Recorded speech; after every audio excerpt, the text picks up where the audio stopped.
So, let's see how we can address a couple of interesting questions that have been brought up.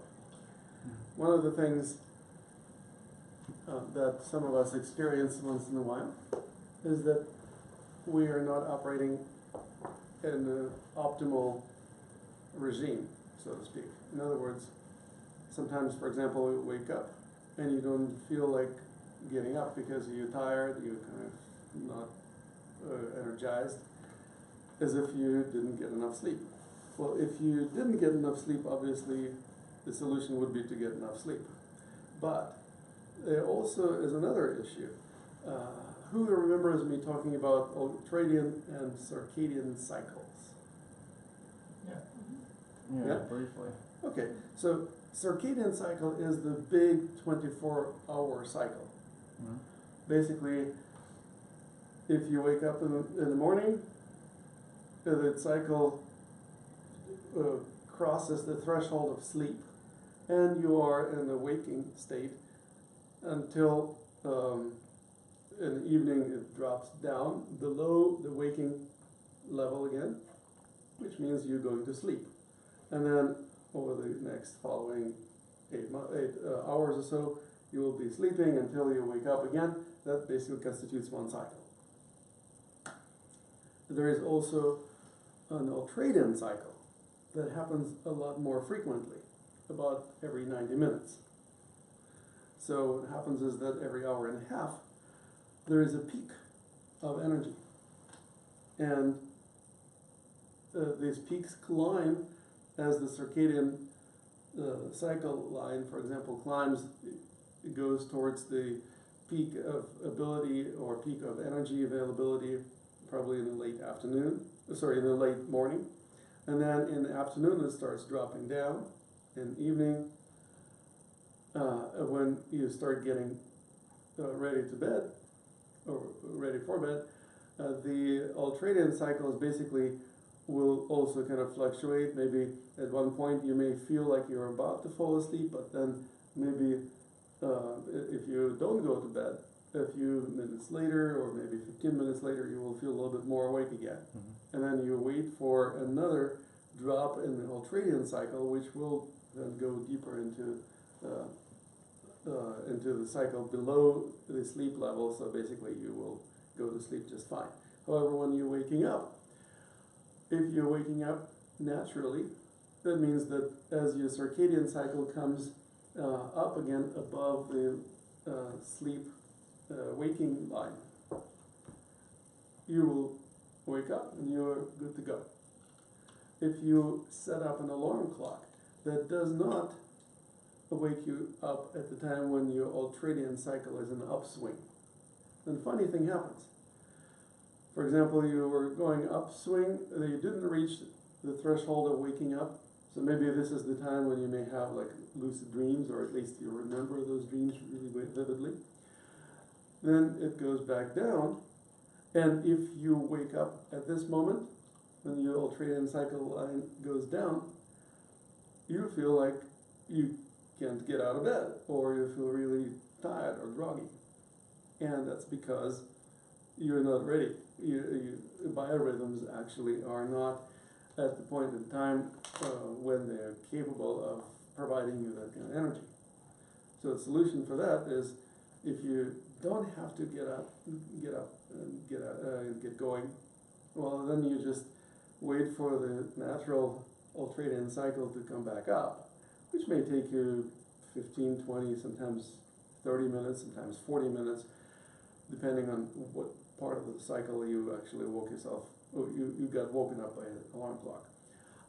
If you have to get up and get going because something is happening, either work or a meeting or some other event, then there are several things that you can do to wake yourself up. Most people just drink coffee. It's kind of like a low-hanging fruit, easily available stimulant. Well, tea is an option too. However, there are also ways to wake yourself up with breathing practices and one of my favorite ones is actually the thunder breath. You can literally breathe intensely for about 10 cycles. It's not a fixed number, unlike the Qigong styles coming out of China where they're really into numerology. And so they say, well, it has to be a certain number of breaths that you have to take, like 9 breaths. I say, it doesn't really matter. It doesn't have to be 9 or 10 or whatever number.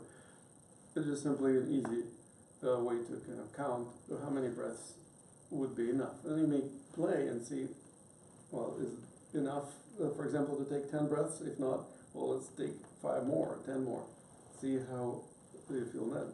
Basically, taking a relatively rapid and pretty deep breaths is not easy. It's easy to do rapid and shallow. It's easy to do deep and slow. But deep and fast is hard. Did you get a cramp? Well, so don't do it to the extent that gives you cramps. Okay. Mindfulness of the edges of your comfort zone. But you probably can if you do it too intensely, especially if you jump up and down at the same time. So what happens is that we'll do basically just a dozen or so of fast and intense deep breaths. And it is virtually guaranteed to give you a nice oxygenation. And when you oxygenate it, like we were talking about turning on a different metabolic process, you are going to kick into the aerobic metabolic process, and you literally just start feeling more awake. My favorite actually is probably even the technique that I use for cooling down. Slapping yourself silly. Just literally slapping yourself with both hands or one hand and going all over your upper body, upper arms, upper limbs, and then chest, stomach, armpits. That feels so good. It feels great. Yeah. And it literally brings energy to the skin, which does several things. When more energy, more blood comes to the skin becomes redder or more flush. You actually radiate heat from the skin. What's that? Like in Chinese medicine, they say this Wei Qi or the defensive Qi of the day that kind of is in our sense organs in the skin. As you go to sleep, even if it's in the hot summer, you still might get a little chilly, and that's the Qi moving from the outside to the inside of the body, right? Liver nourishment. And so doing that is almost like, okay, Wei Qi. It's like we're not in our circadian rhythm. It's interesting. I never thought of it that way before. Literally, like forcing. Okay, come on. Yeah. Yeah. And so again, this is kind of like forcing things a little bit, because obviously you're trying to get up when you're not quite ready to.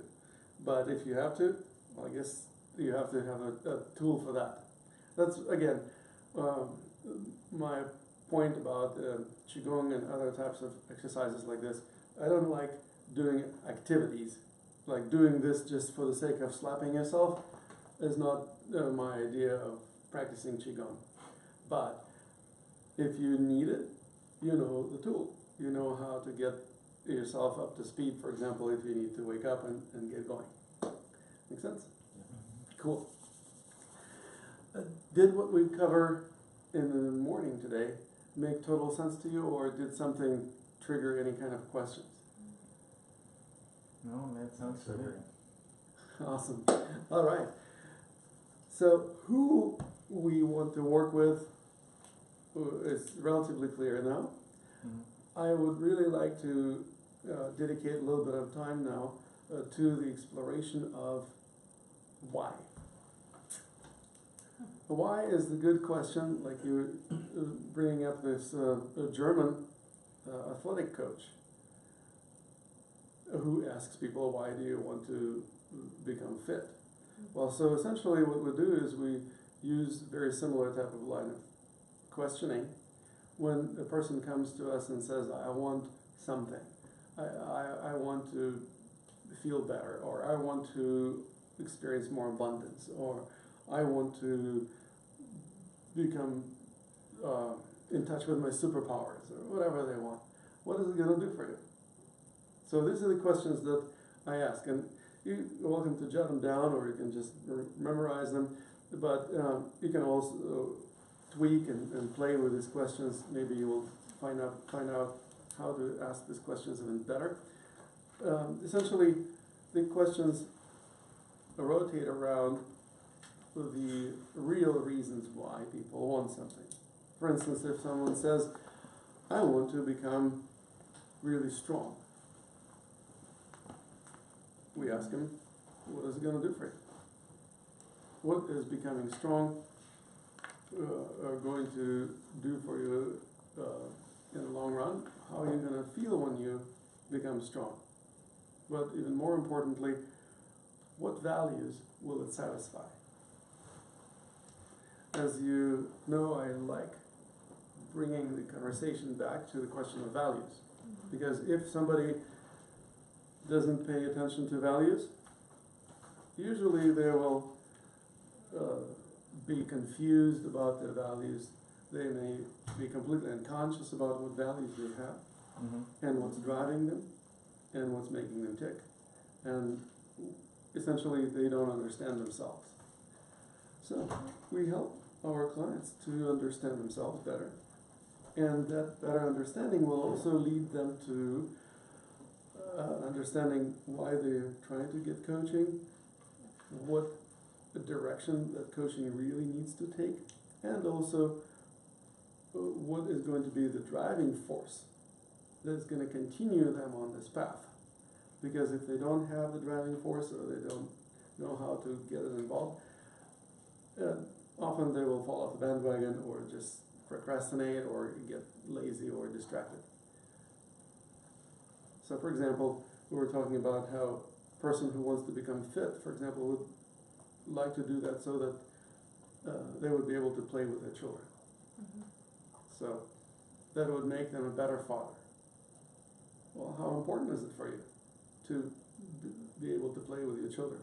How important is it for you to be a better father, or mother, or some other member of the family, for example? Or if the person says, I want to become more fit so that I don't end up dying of heart attack. Okay, well, do you have a history of heart attacks in your life? Or do you know somebody, a friend or someone who died of heart attack? In other words, where did you get this idea from? And people will most likely tell you that they knew somebody, or they've heard of somebody who died of heart attack because they were obese. Okay, how would you like to be instead? So in other words, focusing on what we don't want is never enough. We want to actually know and focus on what we want. Because where attention goes, energy flows. Focusing attention on what we don't want actually empowers that which we don't want, and makes it more likely to happen. Or at least distracts our energy, or reroutes our energy, so less of it is available to be dedicated to achieve what we want. So we start asking them questions about what they want, and often people don't know a lot better what they don't want. And they probably can tell you very easily how they don't want to be broke, they don't want to be in terrible relationships, they don't want to have this stupid job that they do, or they don't want to deal with this crazy neighbors they have, or whatever they can come up with. Often it just rolls off their tongue. Knowing what they want is sometimes more challenge, and so we ask them questions. Well, what is it that you would like to experience instead of that which you don't want? So if somebody says, I don't want to die of heart attack, how would you like to die? No, I'm kidding. That's a great question, actually. So, what would you like instead? There you go. And the people may come up with something. Well, I want to feel healthy, and I want to live long. Okay, well, how healthy would you like to feel? How would you know that you achieved that level of health that you aspire? That's a really important question. How would you know that you've achieved or accomplished what you strive to achieve? And how would you feel if you did it? And then, again, we can ask him, is there any particular value of yours that this achievement would satisfy?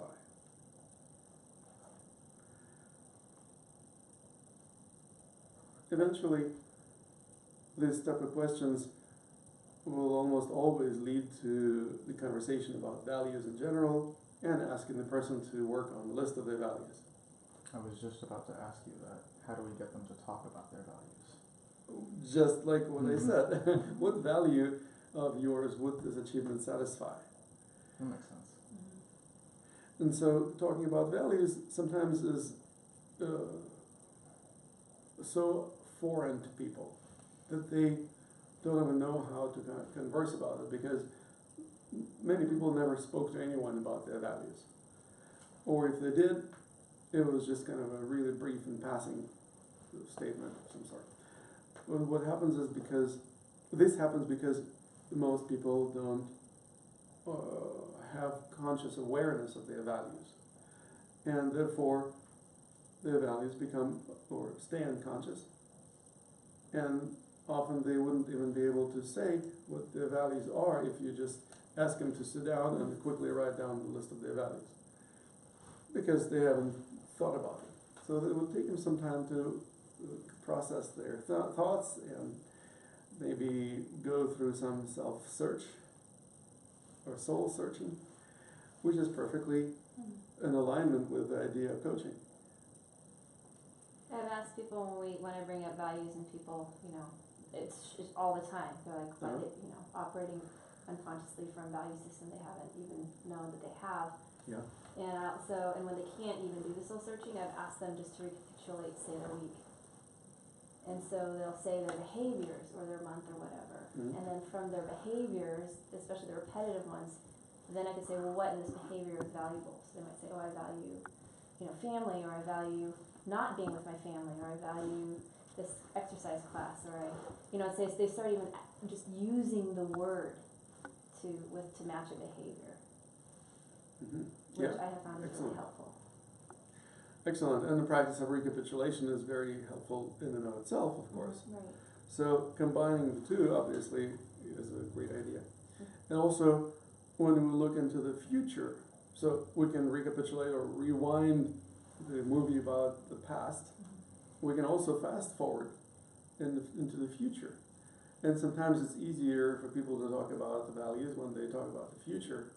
What is it that they would like to manifest in their lives? And what kind of values that would satisfy? And also, sometimes what is it that you would need to let go of in terms of your values or your what you used to be addicted to or what you attach to? Because sometimes something has got to give. And what we learn is what the person's value system may be at the present moment, but it's not exactly their authentic value system. And the reason for that is because most values were not adopted by them consciously. They were just kind of programmed into their conscious mind during their bringing, often early childhood, exposure to education, religion, family values, family members around them, peer pressure, and all kinds of other things like that. Media plays a big role in that, especially things like, for example, comic books, or movies based on those. They often are rich with certain programming. Like if you ever watched any Marvel books, or read Marvel books, or watched movies based on them, you can see very clearly they're talking about values, sometimes literally, and say, well, this is important. Like, for example, last night we watched Jessica Jones, and they were talking about the value of family. Jessica's boyfriend was talking about the value of family. So they do talk about values, but in the movies or in media. But in most cases, people don't think of themselves going through this kind of dialogue or process of talking about the values. So they basically just kind of grab whatever they got indoctrinated to or indoctrinated by. And what we do is we ask our coaching clients not only to draft a list of their values, but also start reworking this list, because initially some of the values that are very important may end up being somewhere at the bottom of this list of values. And sometimes the ones that are not so important end up clear on top. What do? Well, sometimes we can literally just take the scissors and cut this list into the strips of one value per strip and play with those. It's kind of a low-tech option. I'm sure you can do the high-tech option like on Word document. The idea is the same. You can literally reorganize the values according to your priorities. And an amazing thing happens.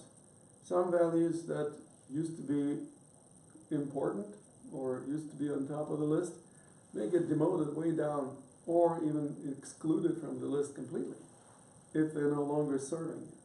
So we ask our coaching clients to find any values in that list that they would be willing to let go of or realize they don't serve them in any way anymore, and dismiss them. Now, maybe there will be enough, or maybe they need some additional values to be included in the list that are not currently in that list. So we can also ask them to meditate or ponder upon the question of any values that perhaps they would like to add to this list of values, because that would enrich the list for them. Which is an interesting suggestion, because we don't want to assume that some value that they should have is missing, and so we kind of tacitly tell them to include a value. That would not be coaching, it would be like some kind of indoctrination or at least management of the person. We want them to discover for themselves. And if no new values are added, that's perfectly fine too. But the idea is to organize the values according to their list of priorities so that the most important ones would be clear on top. Sometimes it's a great idea to even ask them to imagine this situation. Like, sometimes people ask, what would you rescue from your house if it was on fire? And you have only like so many seconds to grab maybe 3 most important items and run out of your house and save those 3 items only. And people, come up with all kinds of ideas what those things might be. Well, we can do the same exercise, but with these values. So imagine that your head is on fire, or something like that. And you can only save the top 3 values. What would those be? And sometimes the person actually points at the ones that are really on top. But often they may also realize that, if I could only have 3 values, those would be somewhere over there. Again, an invitation to reprioritize this list one more time. And we can actually continue reprioritizing the list of values over and over if necessary, because as we are changing, our values may change, or our perception of our values may change, and so we may actually realize that what used to be very important to me and was way on top of the list may actually be not so important anymore for whatever reason, and it gets down to the bottom of the list or somewhere in the middle. What also happens is that when we work on the values, we become much more clear about our own driving force. Oh, thank you. What is it that inspires or motivates us to do things in our lives? In other words, we become aware of, oh honey,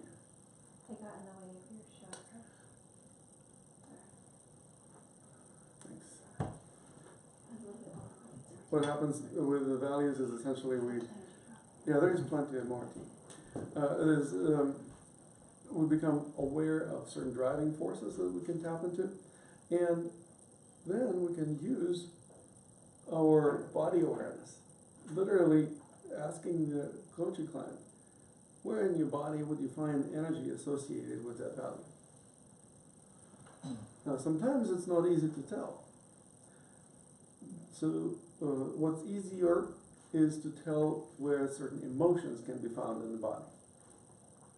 So we can ask him, what emotions would you feel if this value was compromised? So for example, if you have a value of, let's say, integrity, and your integrity got compromised somehow, what would you feel about that? Where in your body would you find that feeling?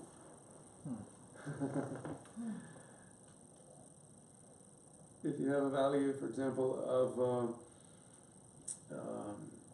compassion, and for whatever reason you end up acting out of that value, out of compassion, not in a compassionate way. Okay, how would you feel about that? Where in your body would you feel that feeling? And that often, again, leads us back to that energy center or energy resource, location of that energy resource in the body. If we want to, we can actually create a body map, body/mind map, kind of an interesting idea. It's like more like an energy map. Where are certain areas of the body associated with particular values or particular beliefs or certain emotions like we talked about. And since I mentioned beliefs, some people actually have not values but beliefs also. What is a belief? It's a filter. It's a filter. It's a statement of value that is not necessarily substantiated by evidence. So in other words, you have faith in something, and evidence may not even prove it, but you still have this belief. Now, some people say, well, I believe in gravity. I say, no, you don't believe in gravity. You live in gravity force. You don't need to believe in it. Some people may say, well, I believe in justice. Okay, well, where is it in your body? And so basically, we find ways to identify not beliefs but values, because justice is a value, it's not a belief actually. And what we do is we recognize that there are certain energies associated with values, and if we tap into those energy resources, they can provide us plenty of energy, plenty of motivation to achieve something. For example, if justice is your driving force, you may be driven to become a lawyer or become Amnesty International activist or something like that, and you may feel compelled to do all kinds of acts of heroism, perhaps, based on that value and driven by that energy. Now, so what happens is that people who act with a lot of conviction or a lot of passion have energy behind that passion. We just need to know what kind of energy our coaching clients have so that they would be able to act just as heroically, even if the heroism is just to improve their own quality of life. But often it's not even their own. It may be the quality of life of other people that they will value as well. Maybe it's their family, maybe it's their community, maybe it's their nation or something else, whole humankind. That's cool. We can certainly tap into those resources. Does it make sense? Mm-hmm. I just found a small list. I typed in list of words associated with values. Uh-huh.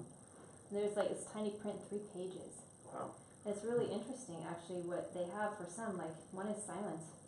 Yeah. One would be significance, sensitivity. I mean, that's a cool. Anyway, if anybody wants me to, I can text them. Yeah. Okay. What about the people who will contend that all emotions are sourced in the brain? And so they'll say, well, where in my body do I feel my emotion? Of course, in my brain. Okay. Okay, which part of the brain? So again, brain is not just a one uniform bowling ball. Mm-hmm. There are different parts of the brain, a lot of different parts. If they don't know it, that's fine. At least they can point at different parts of the head. Mm-hmm. So it's a fascinating exploration of how self-aware the person is. And when the person points at a particular part of the brain, they essentially activate the energy resource, even if it isn't the brain. There's nothing wrong with brain being one of those energy resources. It's absolutely fine. We don't want to say that all emotions are stuck in the brain, because most likely the person will just simply be operating in the head all the time. So there may be some emotions that are brain oriented, there may be some that are not brain oriented. And even if it is not somewhere in their torso, maybe it's in their ears, or maybe it's in their jaws. Like people, for example, often would say, well, if I feel really angry, I will clench my jaws. Well, what emotion, what value would this represent? And they may say it's the value of silence, like I don't want to blur out something out of anger that would cause me and other people more harm. Mm-hmm. Okay, so you don't want to cause people harm with your words. So what value is that? Well, maybe nonviolence, maybe compassion, maybe something else. So basically we want to identify more important values than just not clenching my jaws.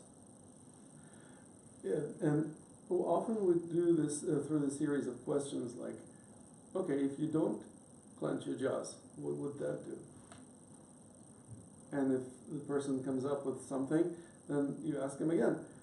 And if you experience that, what would that do for you? Or so what? That's basically the kind of questioning that leads to deeper understanding of why.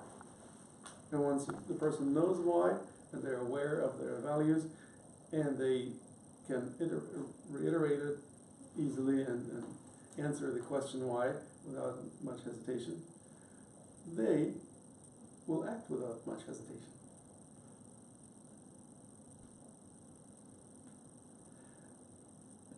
So that's a really essential piece of the puzzle, so to speak. We also learn to embody the values in a way that we don't just talk about them, we walk the talk. So for example, if somebody says that I value integrity, we don't only want to make sure that they talk the talk, like, don't tell lies to people. What else does integrity mean? Well, it's about integration. How integrated are you? Are there any parts of the body that have been disavowed or not getting any attention? Maybe certain aspects of your psyche that has been blocked or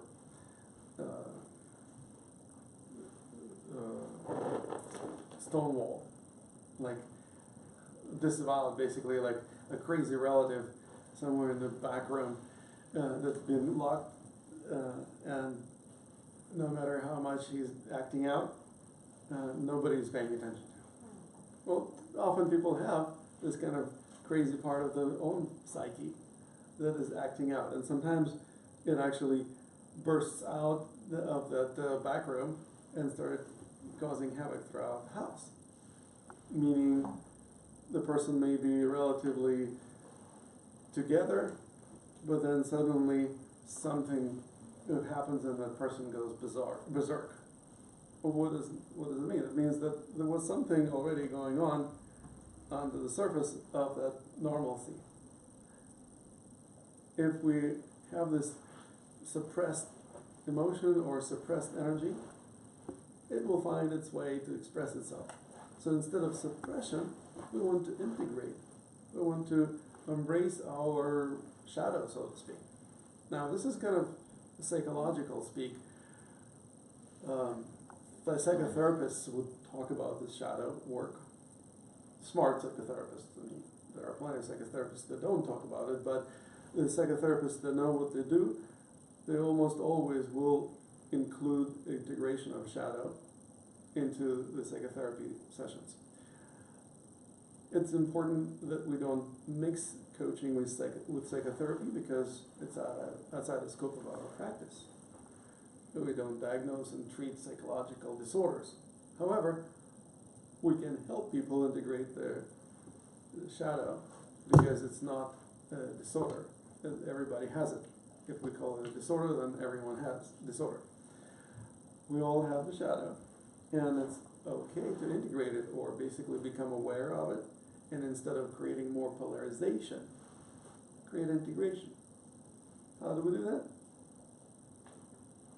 Remember our harmonizing polarity technique? It's one of the most amazing and effective ways to integrate things.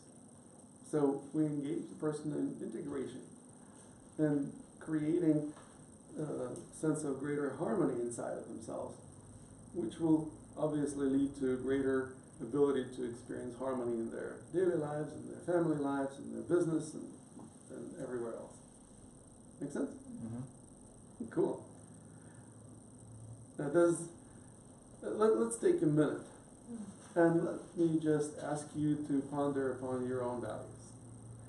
And if you care to jot down the list of the most important values of yours, feel free to do that. If you've already done this kind of work, then you can just simply check that list to make sure if it needs any reworking or editing.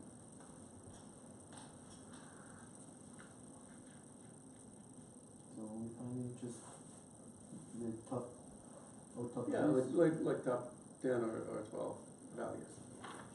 If you don't have 10 or 12, 5 or 6 will suffice. If you have a lot more than 10, probably won't have time to write all of them down. I think everybody probably has a lot more than 10 if they took the time to think about it.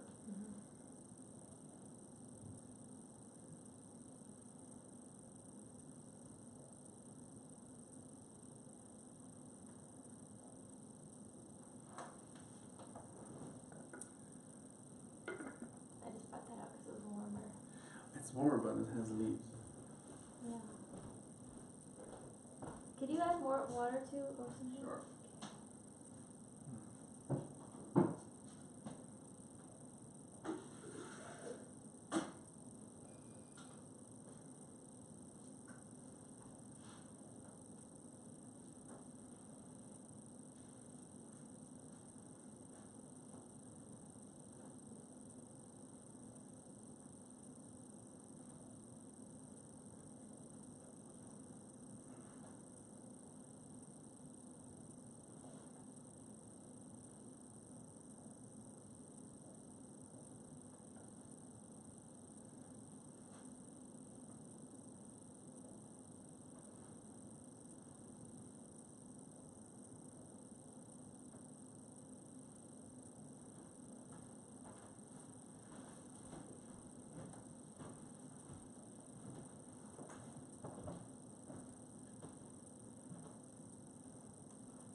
Alright, Thank you. so, yeah. I was sloppy last time.